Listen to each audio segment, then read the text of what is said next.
Fala galera, estamos aqui em mais um OneCast, podcast aqui do One Ministério, mas para todo mundo, não só para a nossa igreja, para poder abençoar aí a galera. Compartilhe esse episódio também, depois que assistir ele, você vai ser inspirado cada vez com novos convidados aqui, homens, mulheres de Deus, e hoje está aqui com o Albert, que é diretor de comunicação da nossa igreja há muito tempo já, na verdade, né, Albert? Eu desde 2004 comecei a atuar aqui na igreja, na parte de áudio e edição de rádio e tudo mais, e em 2006 surgiu oficialmente a área de comunicação, né? Mas você já é aqui da igreja faz bastante tempo também, né? Desde os meus 8 anos, cara, desde 1988 ali, 7 para 8 anos. Cresci nessa igreja, vi. Mas você não era de construção. Curitiba então, na verdade, né? Na verdade, meus pais estavam no Rio, e aí nós nascemos, eu e os meus irmãos nasceram lá, porque meu pai trabalhava para a Petrobras, e aí em 88 ele voltou, né? Acabou vindo aqui para a refinaria aqui de Curitiba, e aí a gente retornou assim, né? Voltou para Curitiba como família, mas eu e meus irmãos nascemos no Rio de Janeiro, então eu falava... Nasceu Jesus Nescau. Mas como só nasceu no Rio de Janeiro, veio para Curitiba, então é atleticano. É claro que não. Quer dizer, vamos mudar de assunto, né? Porque ontem o Flamengo... Eu não vi o final do jogo lá. Perdeu, cara. 3-0, cara. Que vergonha. 3-0 do Flamengo. Não, e é engraçado, porque minha mãe me vestia de Fluminense quando eu era pequenininho. Porque na época, nos anos 80, o Fluminense estava na alta. Na alta, né? Mas aí quando eu vim pra Curitiba, era 80 e bolinha, eu comecei a torcer pro Flamengo. E aí tinha uma fase que eu torcia pro Flamengo e pro Fluminense. Nossa. 10 mais anos. Rival ali. Cara, você como criança boba, né, não entende o significado das coisas. E meus amigos tiravam sarro e eu não entendia por quê, né? Mas aí eu acabei escolhendo o caminho certo, o caminho adequado, que é do Flamengo mesmo, né? É nóis, é nóis. Ah, bom. O Arjus, como é que foi pra você, cara? Você veio pra Curitiba, então, ali com 7, 8 anos, já vieram aqui pra essa igreja, né? Você cresceu a adolescência toda aqui na igreja. Mas como é que foi até a tua conversão? Como é que foi esse processo pra ti aí, antes de entrar até na parte de trabalho aí? Cara, sabe aquela música Gentilmente me chamou, nananana. Eu gosto dessa música porque eu acho que ela representa um pouco esse processo, né? De uma coisa assim muito gentil, de um processo, de algo assim de longa duração, porque... Por crescer numa igreja, num lar evangélico, a gente aceita os apelos, a gente vai no flow aí e vai fazendo a classe do discipulado com a tia Hilda, com o tio José Volcóvio, vai fazer a classezinha Você tal. Você participa de tudo, né? Cara, de tudo. Faz a cantata, acampamento. Os acampamentos, retiros, os passeios, tudo. Então a gente vive e cresce na igreja, mas uma experiência genuína, real, cara, foi lá só para meus 15, 16 anos, assim. Também num retiro de adolescentes, na época aqui do pastor Jacques Clayman, o antigo Brandon do Barrados no Baile aqui. E aí, você procura aí quem que era o Brandon do Barrados do Baile, porque ele era muito igual. Agora ele tá careca, tadinho. E aí, ele cara, num retiro tão especial, tão gostoso, eu lembro, assim, numa visitação de Deus, do Espírito, no ônibus. Estava no ônibus... E voltando, acho que do retiro, enfim, e ali eu senti fortemente a presença e a entrega da minha vida, e eu entendendo que o que eu estava vivendo até então era assim uma vida de igrejeiro, mas assim, genuinamente mesmo, foi na minha adolescência. E assim, novos marcos, novos patamares nessa caminhada, nessa jornada, né, de buscar experiências mais profundas e entender realmente o que era Jesus na minha vida ao longo da minha adolescência e juventude. Né, a ponto de começar a entender e entregar que, cara, eu não quero viver nessa terra só para ganhar dinheiro, para ser empresário, para ser isso, aquilo, e não, eu quero realmente viver para Jesus e ter uma vida que faça sentido, faça propósito, né, e onde Deus me mandar, eu vou, né, então foi todo um processo. Eu lembro muito assim, na época de faculdade, acabei indo para a área de comunicação, estudar. Antes disso, eu fiz ensino médio técnico, né? O antigo Cefet que tinha aqui em Curitiba, né? Em eletrônica. Eu gostava e gosto muito de tecnologia, robótica, mecatrônica, essas coisas, adorava. Mas aí, com a chegada da internet, né? Da edição de vídeo, as coisas mais acessíveis, acabei migrando mais para comunicação, né? E aí, na igreja, cara, eu fazia muito disso. Mas a faculdade já foi também nessa parte? Já fui para essa área, assim, de comunicação. E eu servia muito aqui na minha adolescência, cara. Eu era o cara...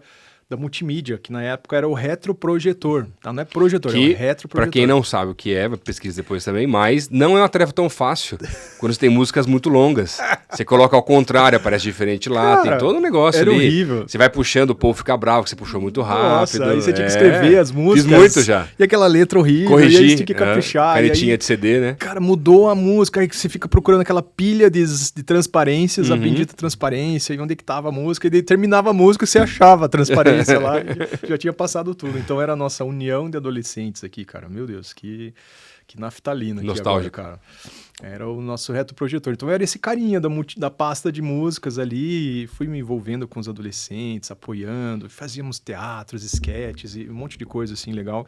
E foi meu crescimento. E aí com a tecnologia, o computador se tornando algo mais acessível às famílias, às casas, né?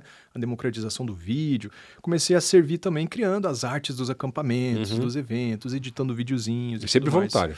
Voluntariamente. E até então nunca me passava na cabeça a ideia de um dia trabalhar na igreja. Até porque na época a igreja tinha quantas pessoas mais ou menos? Era no ginásio ainda, né? Era no ginásio. E quando eu era criança aqui a gente tinha, acho que um pouco mais de 1.000 membros, 1.200, 1.300 membros. Nessa época... Que pra época já era uma igreja grande, na verdade, né? Grande, cara. Eu lembro aqui do ginásio, era estacionamento de pedrinha, cara. Então os carros ainda conseguiam parar e um trancar o outro. E a gente sabia de quem que era quem em cada carro. Então pra poder pedir pra sair, né? Pra poder tirar e pra sair era tranquilo, assim, né?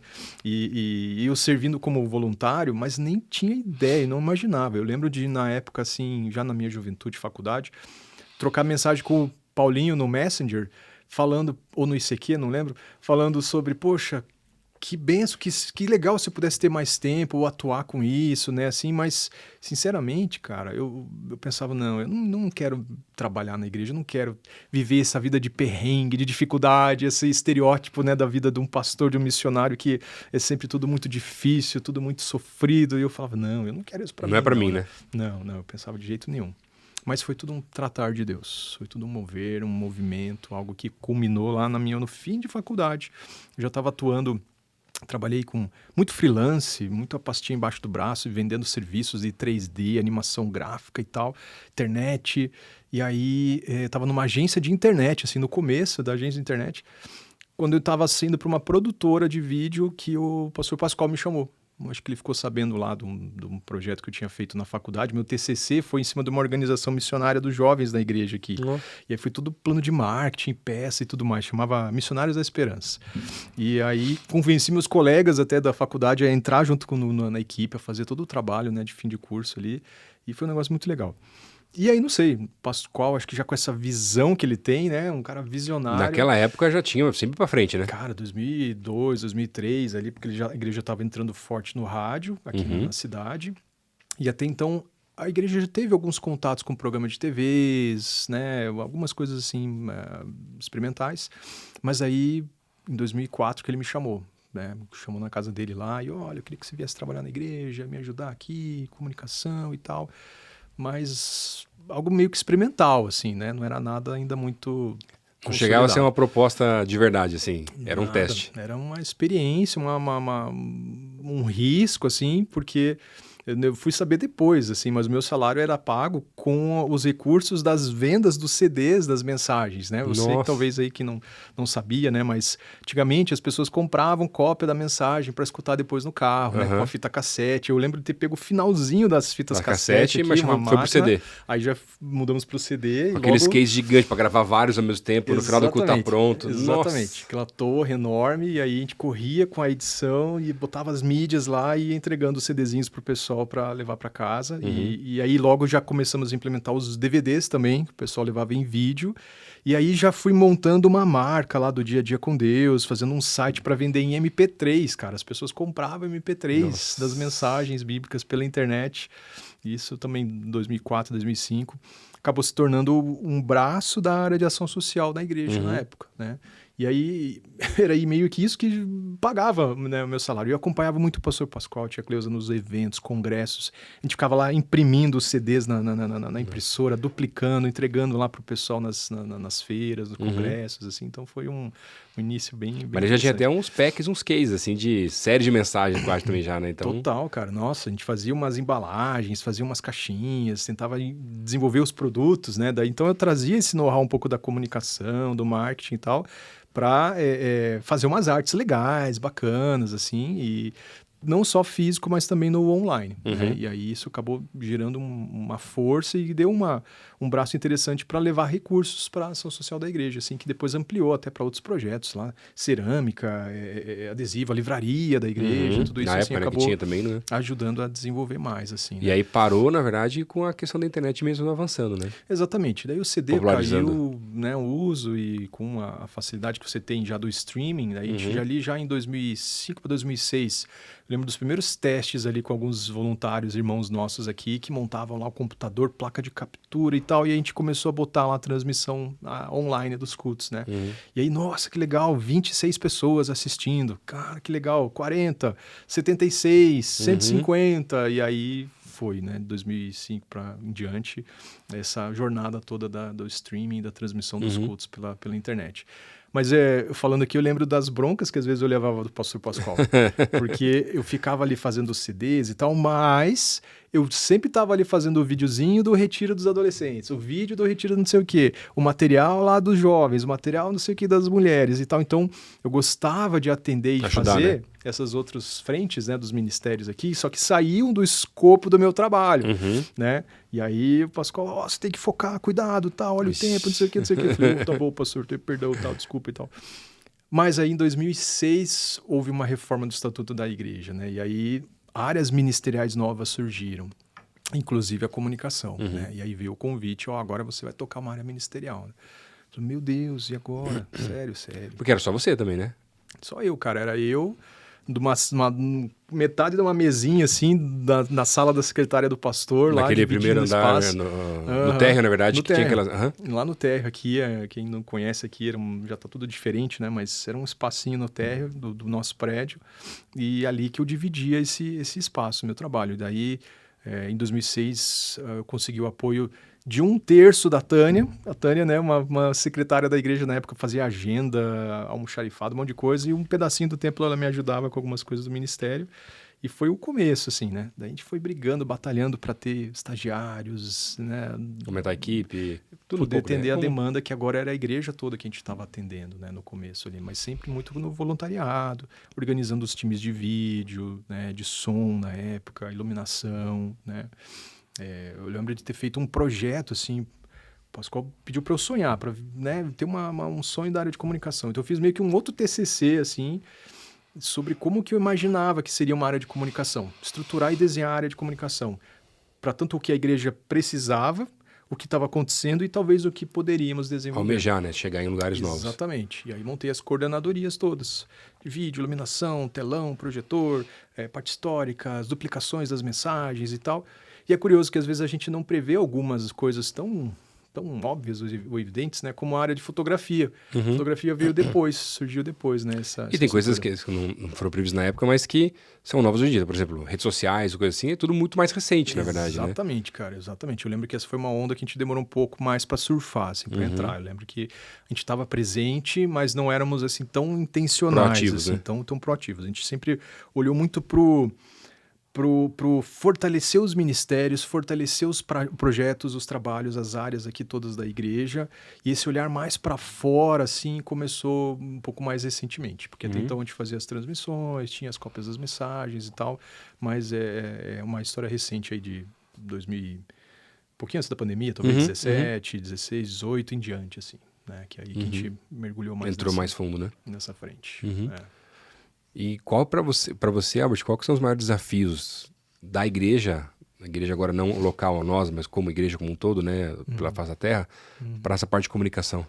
Eu acho que como um todo, né, as igrejas, a gente vive num universo de muitas vozes, né? Todo mundo tem um megafone e ninguém tem um filtro. Então, você tem tanta gente falando tanta coisa que é difícil de você ter atenção, de você ter foco, de você checar se aquilo é verdade ou não, se aquilo é bom ou não é, né? Então, a gente está agora assim com mais uma das milhares de vozes que a gente tem por aí. Então, eu creio que como é que a gente traz constância, mas consistência também, né? No conteúdo, na profundidade, na ancoragem bíblica de tudo aquilo que a gente está fazendo, daquilo que a gente está entregando. Como é que a gente não se afasta e não sai da missão e do foco como igreja, como ministério, né? Você tem que estar na rede social só por estar? Você tem que fazer transmissão do teu culto aí porque tem que fazer? Não. ora, pensa, veja qual é a visão, qual é a proposta, qual que é a ideia disso estar acontecendo aí ou não, para que não se torne um peso, uma obrigação, e você tenha exatamente o objetivo do porquê que você está fazendo aquilo, né? Por que você está implementando uma área de comunicação, de fotografia, de design, de criação ou de redes sociais, né? Mas é fato que os recursos que tem à mão hoje, né, e o potencial que a igreja tem é gigantesco, é enorme. Durante a pandemia, a igreja foi a maior geradora de conteúdo do mundo. Mais do que Hollywood, Broadway, Hollywood parou, de certa forma, né? Pararam, Você pensar, um absurdo, né? E aí as igrejas começaram a gravar cursos, os cultos transmitidos, as células, os treinamentos, congresso de casais e tantas coisas especiais, que eu acho que era um legado que poderia e deveria continuar, né? Da gente continuar aí fazendo esses materiais, esses conteúdos aí para alcançar mais e mais pessoas. E como usar também como ministério, né? Às vezes você tem lá um grupo, por exemplo, a gente começou, aí é um privilégio da gente também como igreja grande, né? De ter tanta gente. A gente começou uma área agora, uma coordenadoria de pilotos de drone.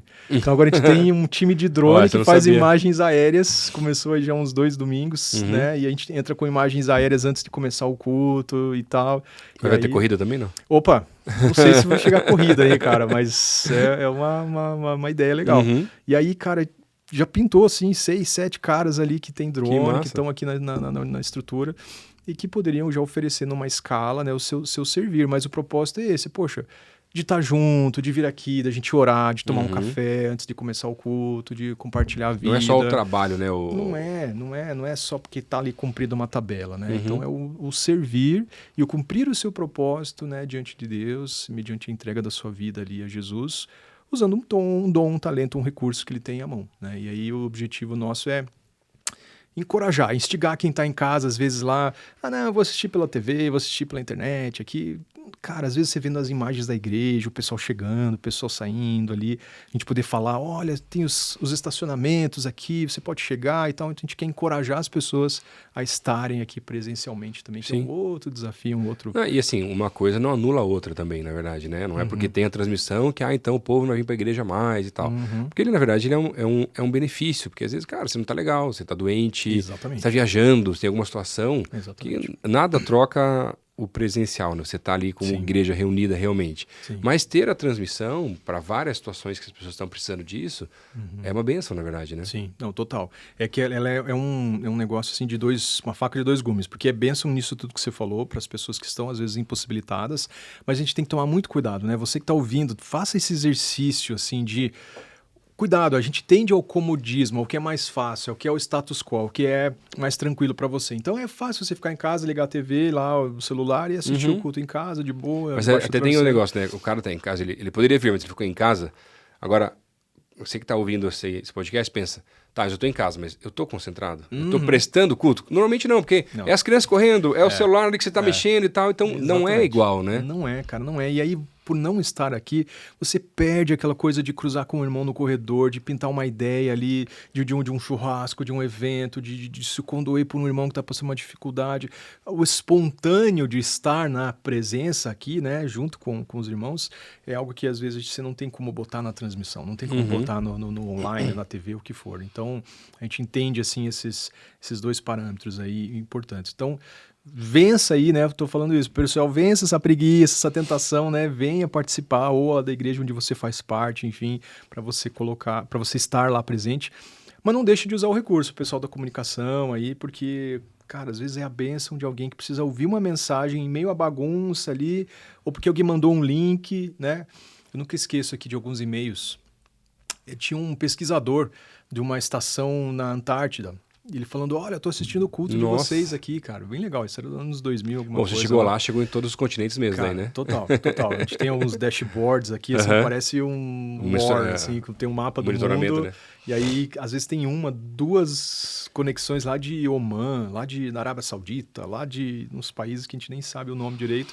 E tem gente impressionantemente assistindo, né, os cultos. Tinha um cara acho que é Armênia, numa mineradora. Falou, eu tô numa mineradora aqui, não tem cidade, não tem gente no raio de 200 quilômetros quadrados aqui, eu tô assistindo o culto com vocês, obrigado, Deus abençoe e tal.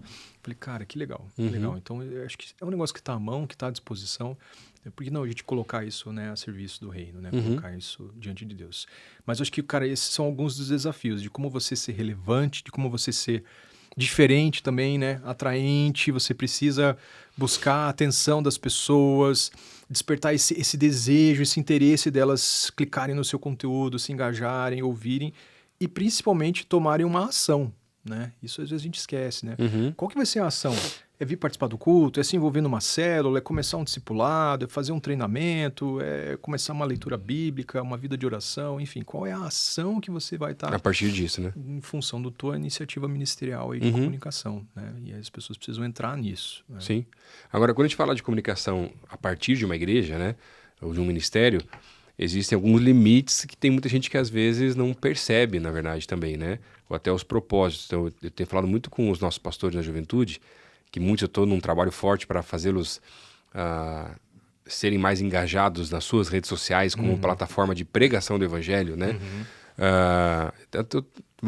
Demora um pouquinho, mas vai chegar, né? Mas é porque existe uma grande crise, na verdade, quando a gente fala de rede social, principalmente, Albert, até de comunicação, que são as tendências, né? Então, às vezes, pelo algoritmo, para chegar em números maiores e tudo mais, a pessoa acaba seguindo tendências que vão contra princípios dela mesma, na verdade, ou vai perdendo o propósito daquilo que ela começou a fazer no início, que sempre começa muito bonito. Mas depois de um tempo, se a pessoa não está com o coração certo, aquilo pode virar um monumento até, na verdade, né? Então, eu vejo muita gente por aí que ele começa com um propósito muito bacana, não, eu vou usar minha rede social, não só pastores, jovens mesmo, né? Usar uma rede social para pregar o evangelho e tal, e daqui a pouco, sei lá, por alguma situação, precisa de constância, o que ela fez lá, deu um boom e teve muitos seguidores. E aí, às vezes, a pessoa começa, não, então eu tenho que comentar todos os assuntos em alta, eu tenho que... todas as tendências que vem. Agora é a nova dancinha, agora é a nova isso aqui, agora tudo a pessoa tem que fazer, porque para quem vai estudar rede social sabe que ele vai te dar vantagem se você fizer o que ele está propondo naquele momento, na verdade, né? O que eu tenho falado muito cara, a tendência, ela vai chegar naqueles números que a plataforma... Porque é matemática, na verdade, se for pensar nesse caso, né? Agora, quando a gente é chamado para o ministério, a partir de uma igreja, eu vejo que a gente não deve caminhar por tendência, mas pelo Espírito. E se Deus quiser, vai ser um vídeo que nem é, talvez na tua visão, o melhor de todos, que vai dar um boom, sei lá como, com um negócio que nem os caras sabem explicar direito, né? Exatamente. Lembro até de uma vez que teve alguma coisa, acho que do pastor Pascoal, que teve um vídeo que era um corte de mensagem, assim, né? Que deu um boom, assim, falei, nossa... Não, é total. Acho que esse espontâneo, né, não é algo artificial. Então, nesse caso de 2010, que foi uma questão, um tempo de polarização política muito forte, o início dessa polarização que a gente tem vivido no país, algo assim, uma mensagem do pastor para a igreja, em razão de um vídeo que ele tinha recebido de uma outra igreja, acho que lá de Brasília, e aí falava muito dos aspectos aí morais e valores e princípios que a gente não concorda e tal, e ele soltou esse vídeo e deu uma palavra para a igreja. Só que nós já estávamos transmitindo na internet, e eu lembro que... Eu sei quem cortou, mas não vou falar quem cortou. Não foi você, não foi. nem eu. Não foi, mas eu sei que eu tinha pedido. Eu falei, cara, já corta aí, Plínio, porque vai ser um monte de gente querendo pedir, vão querer esse vídeo aí, o pessoal vai com certeza pedir. Dito e feito, naquele culto, 2 pastores que estavam assistindo do interior do Paraná estavam ali, a gente pode levar esse vídeo aí pra igreja e tal. Eu falei, pode, o Plínio lá tá cortando e tal. Daí a gente cortou, subiu no YouTube e aí começou, cara. 2.000, 3.000, 5.000, 40.000 visualizações, 120.000 cara, tava lá batendo 4 milhões de visualizações.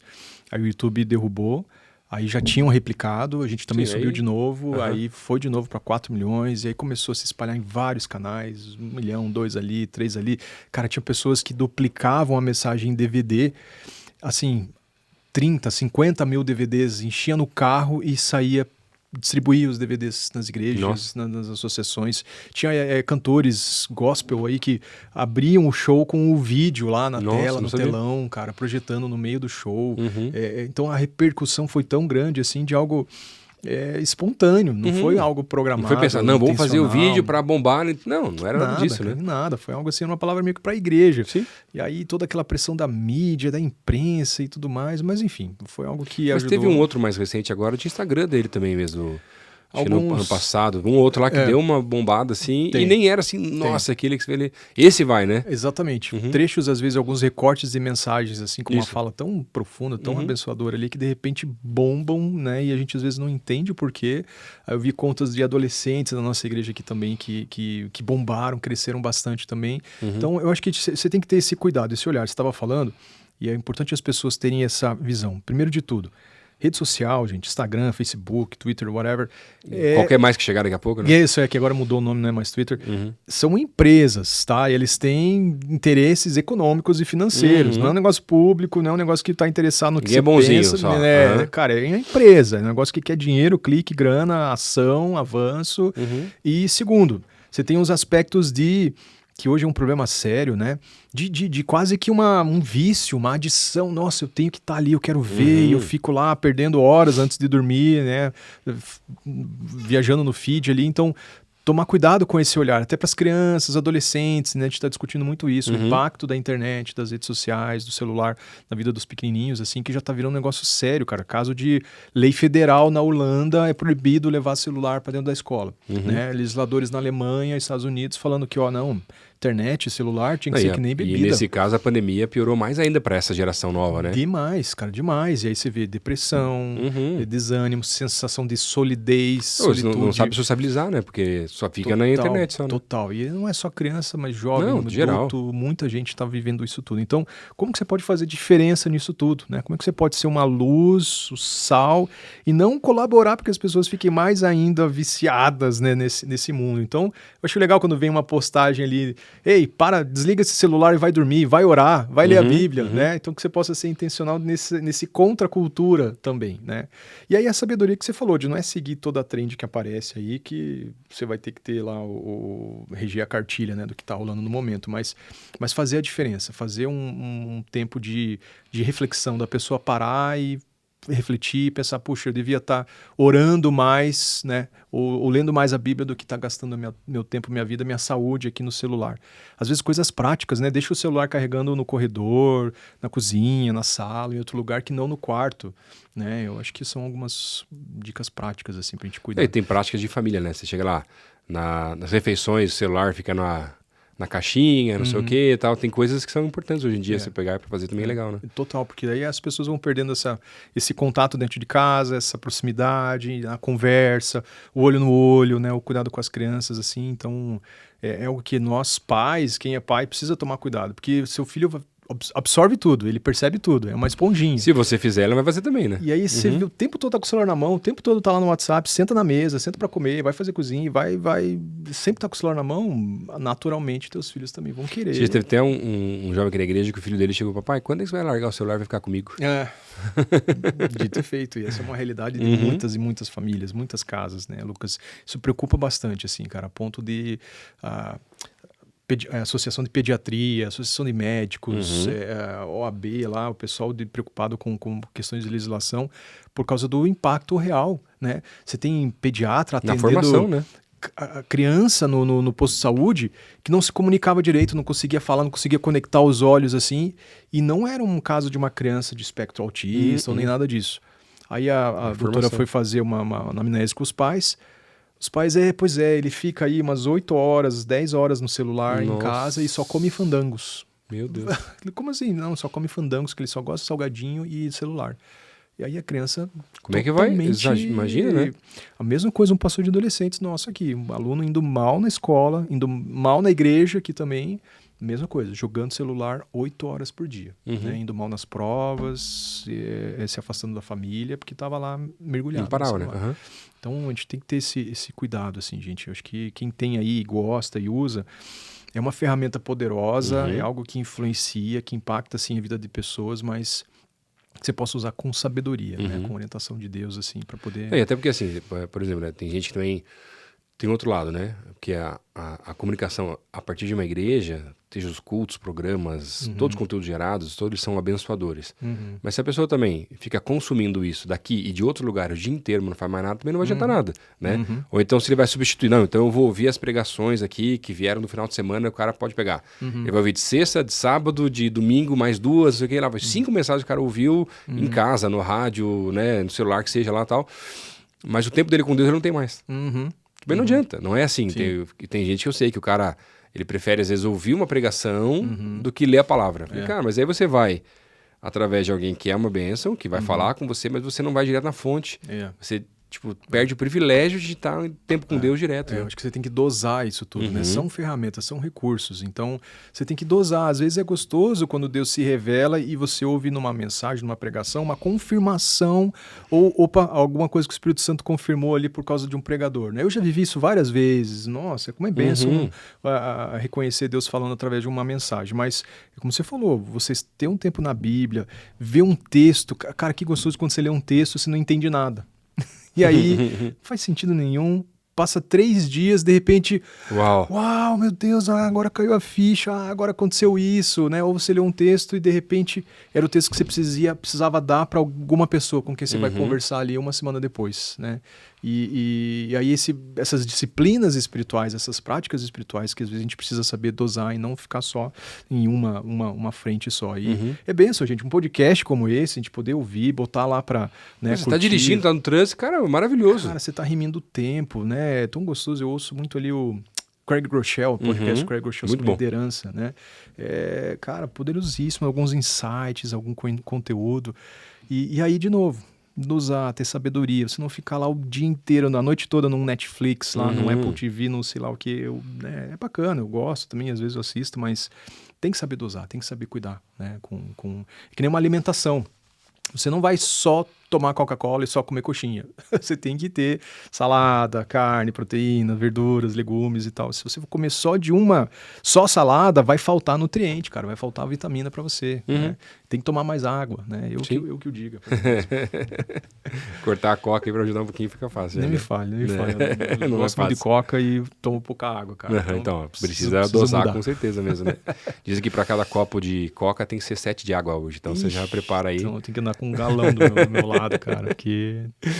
Albert, mas e pra você, qual foi a maior dificuldade que você passou aqui nesse tempo de comunicação de igreja, que você já passou aqui, que foi mais complicado pra você conseguir lidar? Puxa, foram tantos desafios, tantas. Eu imagino que às vezes o perfil de alguém de comunicação, dependendo, se ele é muito perfeccionista, especialista, que é uma arte, que é algo assim que tenha uma régua lá no alto, a tendência é você sofrer, é você ficar doente, é você ficar, né, porque você está usando muito de voluntários, você tem pessoas que estão colaborando que nem sempre vão corresponder ao nível, ao tempo, à entrega, às demandas. Então é um desafio você aprender a gerenciar isso tudo e chegar lá no Getmo. Getmo é uma expressão que eu aprendi lá com o Craig Groeschel também, por acaso, né, num summit, que é o good enough to move on, é o ponto suficiente para você seguir adiante. Né? Então não adianta você gastar às vezes horas num negócio que já tá bom, já tá comunicando, já tá eficiente, já tá bom, segue adiante, toca o barco, né? Então levou alguns anos para eu aprender assim, essa maturidade de não sofrer por causa de nível de excelência, de prazos, de entregas, entender que a gente está fazendo o nosso melhor e... Com o que a gente tem, né? Com o que tem na mão, né? Com os recursos que a gente tem. Então, é algo para você enfrentar. Acho que outra situação, como é igreja, né? A gente tem muito essa coisa do voluntariado, do irmão ali, às vezes, que vai poder, que não vai poder, e aí, às vezes, ele fura, às vezes não pode, e aí você tem que gerir pessoas. Então, muitas vezes a gente precisa ter conversas difíceis, né? E conversas difíceis é algo que ninguém gosta de fazer, ninguém gosta de ter. É algo que você nem pastor não gosta. Nem pastor, né? Mas faz, tem que fazer. Cara, é muito chato você ter que dar aquela orientada, aquela situação e tal, e você fica protelando, se enrolando e tudo mais. Então, esse aprender a ter conversas difíceis, assim, também para mim foi um grande desafio, assim, de falar, irmão, não dá para você fazer isso assado, a gente tem que, né, ir de outro jeito, de outra estratégia, outro caminho, e olha, a palavra de Deus diz isso. E aí, você tem pessoas que recebem bem, né, tem pessoas que não recebem bem, e tem pessoas que, cara, dá aquele estresse, mas... Passa 2 anos, tá lá de volta e de boa, e poxa, perdão, você tinha razão, olha, eu tava assim, tava assado, e agora tô aqui, tô bem, e glória a Deus, vamos seguir em frente, né? Então, acho que é um outro processo também de você amadurecer e entender que é necessário você ter essas conversas, de enfrentar esses desafios, né? E são, acho que, 2 exemplos, né? Além, claro, da gestão, assim, aqueles pratinhos que você tem que ficar equilibrando, né? O pessoal da comunicação aí vai saber, vai né, entender, enfim, dos ministérios vivem esse excesso de demandas. Equilibrista. E é equilibrista, cara. Então essa sensação eterna de que vai cair algum pratinho e você vai lá tentar dar mais um gás. Então gerir tudo isso, assim, sempre muito desafiador. Então entender que, cara, não é um fardo que a gente tem que carregar, né? É um fardo que tem que substituir pelo jugo de Deus, de Jesus. Entender que a gente está fazendo o nosso melhor, aquilo que Deus nos chamou, e entender que Ele está no controle e separar um pouco, sabe? Tentar levar a vida mais leve, assim, entender que não, cara, se vai parar um projeto, vai parar, amém, acabou o recurso, acabou a pessoa, enfim, ou Deus vai mandar, né? Às vezes eu ficava angustiado, meu Vai Deus, acabar, não vai ter mais como. a iluminação cênica, toda operada por computador, num programa desenvolvido por um cara que tinha mestrado em inteligência artificial, quando nem se falava em inteligência artificial, lá em 2000 bolinha, e o cara tava indo para uma outra igreja. Deu, meu Deus, e agora como é que a gente vai controlar a iluminação cênica da igreja? Aí naquela semana, eu conheço o Israel, que com, sei lá, 12, 13 anos, eu gosto de ficar brincando no notebook da minha mãe aqui de programas de iluminação cênica. Mas, cara, você opera, você mexe? Não tem nada, mas eu gostava de mexer no programa. E, sério, então, cara, vem me ajudar e tal. E, de repente, ele domina tudo. Assumiu tudo, fez um monte de coisa. E faz um monte de coisa legal. E aí, cara, outro desafio é quando você tem uma pessoa boa, você investe, você treina, ele tá aqui e de repente vai embora. Né? Tu fala, Deus, não acredito. Como foi esse e tantos outros casos, né? Milhares. E aí você vai ficando até assim já mais cético, assim, né? O quê? Já vai embora? Já? Então tá bom, tchau, Deus abençoe, né? Falar. Não, mas é brincadeira. Eu entendo que é um tempo da gente ser bênção, ver essas pessoas crescerem, se desenvolverem e avançarem e atuar no mercado. Gente, a oportunidade que você tem numa igreja de aprender habilidades, dons, talentos, até para uma vida profissional, uma carreira profissional enorme. E eu vivi muito tanto de comunicação como na parte musical, né? Tem muito músico que, na verdade, começou na igreja, né? Total. Isso é fato, né? Cantores aí, músicos, compositores. Americanos, então, um monte, né? Demais, cara, demais. E aqui eu vi gente boa. Agora eu vou assumir a área de marketing de uma empresa tal. Eu ficava feliz, mas ficava triste. Ficava feliz, ficava triste. Mas, glória a Deus, Deus te abençoe. E aí iam para grandes empresas, ou grandes oportunidades, ou né, iam seguir adiante, assim. E ficava muito feliz. Mas Deus ia mandando. E aí o nosso papel era treinar, capacitar, né? Ainda é, né? Ficar instigando, assim, essa transmissão do conhecimento. E, cara, você precisa ter disposição, disciplina, vontade, né? Porque às vezes um estereótipo, mas poxa, aqui na nossa igreja não tem nenhum profissional especializado em marketing. Falei, não, cara, no vídeo nosso aqui, na equipe de vídeo, a gente já tem dentista, professora aposentada, adolescente. Não, a iluminação cênica da igreja é dominada por adolescentes ali, né? Então, funcionário público, você tem N pessoas de várias frentes que uma vez treinadas, capacitadas e com essa disposição, estão ali para servir. E normalmente a pessoa não é bem pronta, né? Você tem que ter a disposição. A pessoa, eu não sei fazer, mas eu te ensino. Exatamente. Às vezes os que vêm pronto dão mais trabalho do que os que estão treinados. Porque ele vem já com alguns vícios, assim, né? Algumas mecânicas e tal, e tem que ajustar um bocado, assim. Então, é normal. Se a pessoa tem essa disposição a crescer, ser treinada, né? Entender o propósito aqui, né? O tempo que a gente tem de oração juntos, de tomar um café, uma coca, um pãozinho ali com a galera antes de começar o culto, né? É algo gostoso, é algo abençoador, assim, né? Amém. Hoje, para alguém que está ouvindo e que de repente está no desafio de comunicação na própria igreja e que está começando, às vezes lá, você tem alguma dica aí? Olha, não desista, persevere, paciência, gente, paciência, continue. A liderança vai acreditar. Vai acreditar, exatamente. A gente tem vivido e visto um mundo muito do fast food, muito do micro-ondas, então as pessoas esquecem que as coisas levam tempo às vezes, né? A gente quer tudo para ontem e essa pegada da internet, das redes sociais é tudo muito rápido, né? Então, calma, né? Vai em frente, cara, continue, persista, porque senão, pedra que rola não cria limo. Acho que você tem que ter aí uma persistência para que a visão floresça, desabroche, as coisas comecem a acontecer. Então, persista. Às vezes você não vai conseguir vencer todo dia, toda a escala, todo obstáculo, todo projeto, mas, cara, não desista, né? Continue. Costure essas alianças, esses apoios também, né? Eu vejo, às vezes, graças a Deus isso diminuiu bastante, né? Mas até há 10 anos atrás aí, ou mais, algumas lideranças ainda não enxergavam a comunicação como algo estratégico, necessário ou importante, né? E agora isso já mudou bastante. Então, alinhe-se com o seu pastor, explica, desenha, mostra, né? Comunicação tem isso. Pede para ele assim, deixa eu fazer um teste, eu te trago os resultados, deixa eu mostrar. Total, tal, né? Você vai ver os resultados, opa, que legal, funcionou, tem gente lá que está assistindo o culto, que começou a visitar a igreja, que clicou no link e agora entrou num discipulado. Então, mostre esses resultados. Essa é uma chave, né? Para pastor, assim, gente, faz o teste lá com a aprovação dele, mas tem que trazer, não é número de visualização. Isso é importante também, mas é quantos se converteram, quantos vieram para a igreja, quantos foram para lá. Aí vai ser mais fácil. Exatamente. O pessoal aqui de marketing conhece muito funil de vendas, né? É legal você aplicar um funil de vidas, né? Que é o que a gente faz aqui. Então, às vezes, você tem peças na internet que falam sobre ansiedade, sobre depressão. Né? A pessoa clica, aí ela cai, recebe uma mensagem, vai ser atendida por alguém da integração, que vai conectá-la com alguém do discipulado. De repente, você tem tudo uma esteira, onde aquela pessoa que clicou, mediante um anúncio que a igreja impulsionou, investiu, né? Vai dar lá um resultado. E aí você começa a ver, poxa, que legal, 10 mil pessoas, 500 aqui clicaram. E chega em pessoas que normalmente já não chega, né? Exatamente. Que é muito importante. E aí são histórias bem legais, assim, como a Priscila, que era uma menina do marketing digital, ela clicou e falou, gente, que bênção isso daqui, vocês estão usando essa ferramenta, né, para o avanço do reino. Eu estava passando por uma situação de depressão, eu sou da área de marketing e estou sendo acompanhada e abençoada porque alguém, né, pensou nisso daí. Então, é um dos vários caminhos que a gente pode usar, né? Então, persista, não se desespere pelas questões dos custos, tudo é caro, equipamento, câmera. Hoje, felizmente, a gente já tem coisas um pouco mais acessíveis.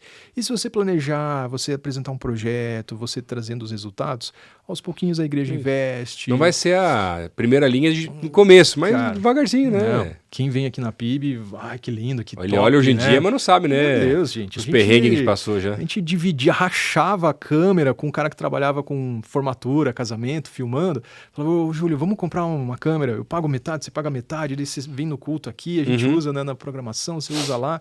Então, handicam, essas câmeras assim de uso doméstico. Então, você tem como fazer também coisas legais com pouco, com baixo custo, né? E sem perder tanta qualidade, mas viabilizar. Acho que é importante isso também, né? Você poder viabilizar e ficar atento a como que esses recursos todos podem proporcionar um ambiente melhor de adoração, né? O ambiente que o visitante chega, seja bem atendido, seja bem acolhido, né? Gente, pensa, por exemplo, o quanto que uma Starbucks, por exemplo, não se prepara, não investe na decoração, no layout, no design, na Só pela experiência do cliente, né? Total. O cara chega lá assim, nossa, que gostoso. Ele se sente tá diferente, aqui, vou consumir, vou comprar e tal. Então tem esse olhar mais técnico que ajuda. Não é que assim a gente está artificializando a obra do Espírito Santo, né? Ou tentando ali. Cara, não, a gente está usando só desses recursos em favor de... Né? E nunca como um substituto, né? Eu gosto às vezes de falar isso. Gente, se acabar a luz aqui, morrer a energia, tudo isso daqui, câmera, luz, telão, tudo isso daí vai parar, vocês vão cruzar o braço e vamos ouvir o pregador falando ali do gogó. Do gogó gritando lá do jeito. E aí Deus vai falar e vai agir, vai fazer do mesmo jeito. Então você que está na luz, no vídeo, você não é mais importante do que quem está ali no palco, quem está cantando, né, e servindo a ceia, o que quer que seja. Então ter esse cuidado de que não é algo que a gente faz para o nosso ego, né? Um outro detalhe aí, o pessoal de comunicação, eu quero estar aqui porque eu quero ser o apresentador de podcast aqui, entrevistar o Will Graham. Parece, né, seminarista que chega que já quer pregar no culto de domingo, né? No púlpito ali. No primeiro ano já. Cara, a gente tinha normal. Cada voluntário de câmera, assim, que ele filmava no palco, assim, parecia que tava desfilando, né? E tal. Irmão, chega aqui, veja bem e tal. Então, essa coisa do ego, né? Lembra lá de João... Esqueci o versículo, né? Que ele cresça e eu diminua, né? Então a gente faz isso para Jesus, por Jesus, não é para o nosso ego, né? Para a gente se aparecer, né? Como dizem. Então essa humildade, essa noção do nosso lugar é muito importante, de que as coisas são apenas para serem usadas, né? Importantes são as pessoas. Então mais outro olhar importante da comunicação da igreja. Amém. Dava para ficar um tempão mais aqui, mas a gente precisa parar por causa dos horários aqui até do estúdio, porque essa igreja não para, né? Então já tem um monte de agenda, um monte de coisa acontecendo na igreja hoje aqui também. Obrigado pelo teu tempo, participação aí. Fico muito feliz de poder ouvir um pouco mais a história, né? E que a gente puder ajudar como juventude, né? Está sempre à disposição aí também para fortalecer essa igreja maravilhosa aí também. Amém. Obrigado mais uma vez, Lucas, e parabéns pela hora de juventude da nossa igreja, cara. É com muito orgulho, eu fico assim, às vezes, ansioso de ver as minhas filhas crescendo para se tornar adolescente, para se envolver lá no Flow. falando bem, cara, eu já tô legal, já tô feliz porque elas já estão lá no BAC, no infantil, né? no UP, no Roots, já fazendo um Isso. treinamento tão gostoso lá no infantil, mas eu fico vibrando às vezes de pensar, puxa, cara, que legal, minha época de adolescente, como era, como é hoje, e ver que as minhas filhas vão ter essa oportunidade, esse privilégio, né, de estar numa igreja tão pujante, tão viva, Vai ser uma melhor, juventude. em nome de Jesus, quando ela Cara, chegar lá, né? vai muito top. Então vocês são de parabéns, vocês são uma referência. Fico muito feliz aí com o dinamismo. E eu entendo do desafio que existe também para o jovem hoje, né? A gente estava falando um pouco antes sobre faculdade, a influência, os pesos, as vozes que tem. Você que está dentro de uma faculdade aí, irmão, cara, não desista, né? Persevere, fale, que você possa se posicionar, né? Não tem essa vergonha, não tem esse medo, não tem esse temor. Às vezes tem projetos aqui que apoiam isso, né, Lucas? O UPC e tantas outras frentes. Então não se acanhe, né? O que você carrega em você é muito maior do que há nesse mundo. E não anda sozinho, tem gente para ajudar. Exatamente, cara. Então é na igreja, na faculdade, no trabalho, onde você estiver, que você possa ser sal e luz, né, a todo tempo. Amém. Obrigado mesmo aí. Obrigado por você estar assistindo, ouvindo a gente. A gente se vê no próximo Ancast.